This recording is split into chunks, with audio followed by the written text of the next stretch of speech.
Hey guys, this is me Rachit Jain, and today I'm bringing you another video, and I'm very glad that I picked up this video. So today we are going to talk about iterative tree order traversals. We are going to talk about pre-order, in-order and post-order traversals on a binary tree, but we are going to talk the iterative version of that. So it gets really overwhelming if you look at the code.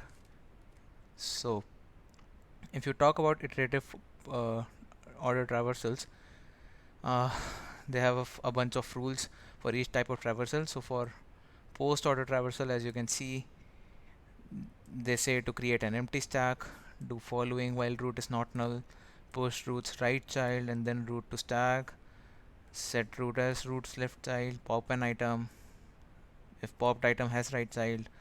And this is really painful for me to remember if this is asked to me in interviews. um, so one interesting thing that I thought about is I am a programmer, and the recursive version of tree order traversals is so easy, right? It's very easy. You just change the flow. So there is a function dfs which accepts a node pointer, and then you just call the dfs function to the left, then you call dfs to the right, and then you call dfs, and then you just basically process the data. You print it out because you have went left, you have went right, and now both left and right dfs has been completed, so you print it. The iterative version is completely reversible, is it's completely uh, different than that. It's very complicated, if you will see, and it is different for in order also.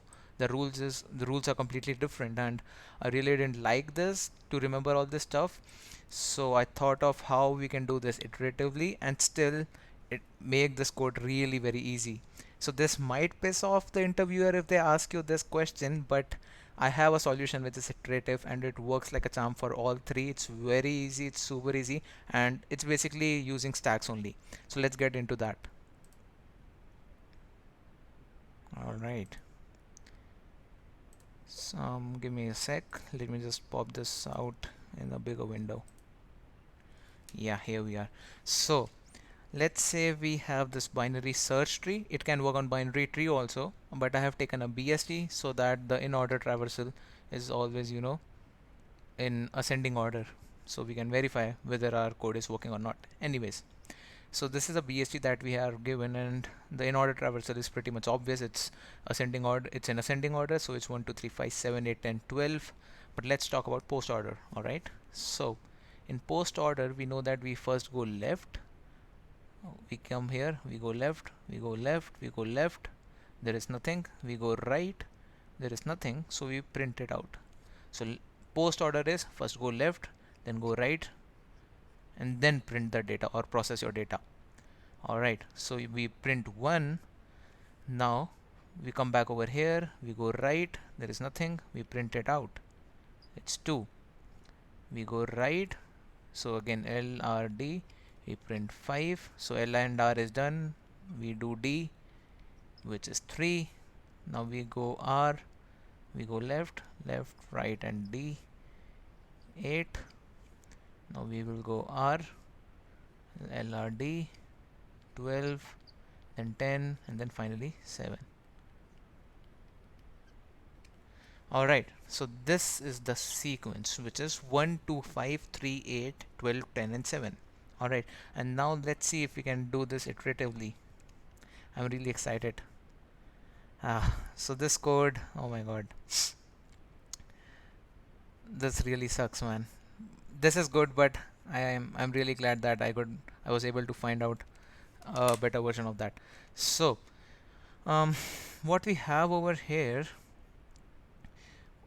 so I have created my tree over here, and then here is the function that we are calling, which will basically do the tree traversal but in an iterative fashion. I'm calling this function traversal underscore trick because it's a shortcut or a hack, kind of hack to this. So what I'm doing over here is this much only, and this will take care of so this is for in order. So I'm first going left, then processing the data, and then right. So this is pre-order. To make it post-order, we just move this statement over here. We just replace them. or better is, so before we get into this code, I will tell you how this is working. So this solution is also derived from stacks. So I thought that recursive solution is so easy, and recursion is working through stacks only internally, right?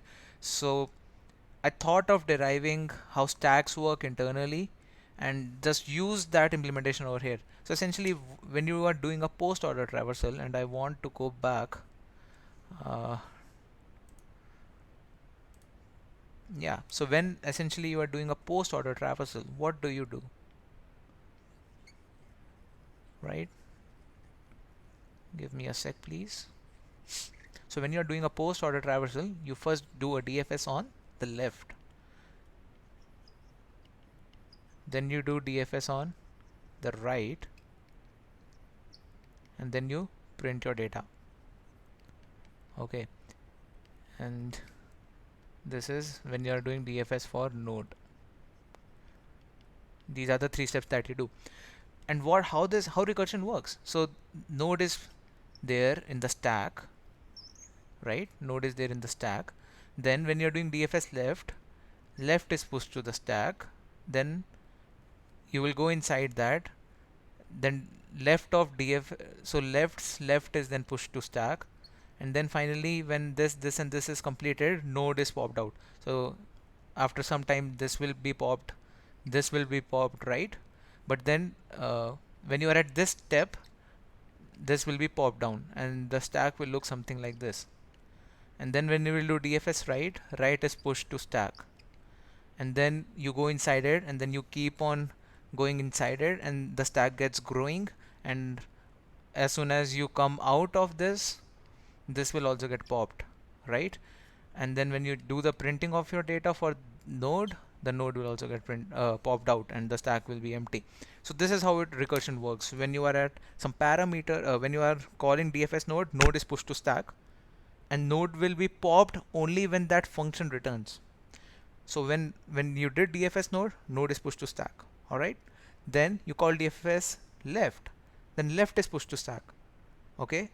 And then when you will come to basically this line, the left will be popped out by that time, because DFS left has ended when you're coming, when the pointer, when the instruction pointer, or basically when the execution comes to this point. DFS left has completely executed, so it is popped out. And then right is pushed to stack, and DFS right is called. And then when you will be over here, right is popped out of the stack. And then finally you print it, and then node is also popped out. Same is the case with InOrder. You first push left, everything happens, DFS happens in left, it's popped out, then you process your data, and then you do DFS on right. So right is pushed to stack, and then, so I derived this complete, so this is the idea from which my solution works. And what I'm trying to do is, I'm trying to maintain what state I am at. So I'm having an unordered map from node start to int, and that's stored in a variable cnt count. And count of some node is just telling me what state my execution is for current node. So essentially, I will go back to the diagram and explain you. The idea is very easy, guys. So what I am trying to do over here is, I will just change the color to make more sense. Okay, so count node will basically tell me how much of this part has been executed. So if count node is 0, it means we are at this point, we have just entered it, so we know that we have to now push left to the stack. When count node is 1, so this is when count node is 0, we know that we have to push left to the stack, because we have not completed, we have not even called DFS left. We know that when count node is 1, we know that DFS of left has completed for present node, so we know that we have to go right, because we are doing post order. So when count node is 1, we know that right has to be pushed at the stack. And when count node is 2, we know that both DFS of left and right has been done, and now we are at node and the count value is 2, which means we are over here, so we have to process our data. So we do that, and we increment our count value, we come over here, and if the count value for a node is 3, we know that everything has been done, and now we can safely pop that node from the from the stack. And this is the idea that I've used. So if you'll come over here, the code is for InOrder. I can change it to PostOrder in within 2 seconds.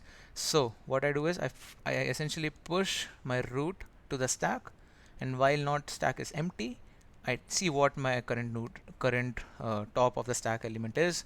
If it's null, I just continue. If the count value of that node is 0, it means we have just entered that, so we just push current left to the stack and do nothing else.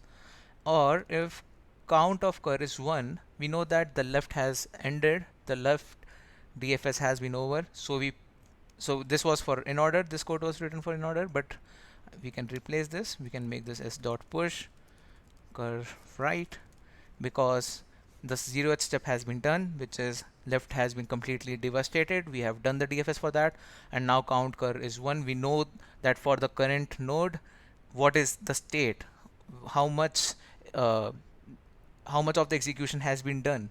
And right now the stack is so the top of the stack is node, but what is the state? So the state is 1, which means the left operation has been done, the left DFS traversal has been done. So we now do the DFS traversal for the right by pushing right to the stack. Please note that we have not popped till now. Alright, we are basically implementing the idea of recursion, guys. That's it. And now uh, if the count cover value is 2, we are pushing. Now we have to just print the data because we are writing code for post order, guys. So we have done left, right, and that's it.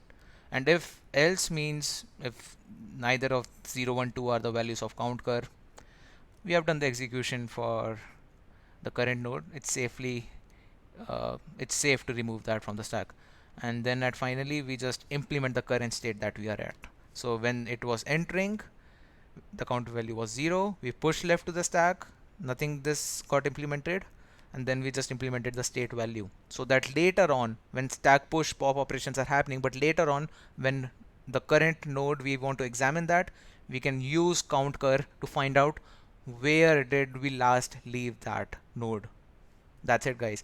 So this is for post order.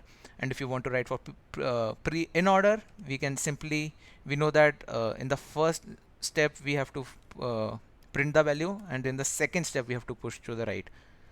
So if you, instead of replacing this and this, I just change the count value over here. So 0 may we will push to left, for 1 we will process it, for 2 we will push the right. This is in order. But let me first run the post order and make sure that this is working. So we get 1, 2, 5, 3, 8, 12, 10 and 7 as the output. And if you will confirm over here, 1, 2, 5, 3, 8, 10. See, if you can see over here, I will just expand it. So 1, 2, 5, 3, 8, 12, 10, 7. 1, 2, 5, 3, 8, 12, 10, 7. And it's exactly that. So this code works. And if you are worried about why we are using an ordered map, you can basically this, if the interviewer tells you are using some other data structures, hang on, we can remove that also. We can use a stack of pair of node star, which is pointed to the node, and int, and basically int is the state at it. So essentially initially we put root comma 0, and when we are popping out, when we are doing this operation, we simply pop, we take the current node pointer, we know its state, which is the second parameter in the pair, and then we do the pop operation. If the current node is null or state is 3, we have done the execution, just continue, do not push it. Otherwise we increment the current state of the node and push it back, right? And now we do as it is, again same, guys. If state is 0, push left, and this will be 0 because the left's node will just begin with its DFS traversal. So the 0 is important. The state of the left node is 0, and if the state of current node is 1, just process it. If the state is 2, awesome, just push the right. This is InOrder traversal. So I hope you liked this video. You got this. I know this is kind of a hack, but this is iterative. We are not using anything else, and this will work for InOrder, PreOrder and PostOrder, and you don't have to remember these. I'm so glad that I was able to think of this, and see, guys, I hope you like this video. Please subscribe to my channel if you are new to this place. I I have other videos also on trees, dynamic programming, and other stuff that you might like. So keep watching, have fun, bye bye. I'll see you next time.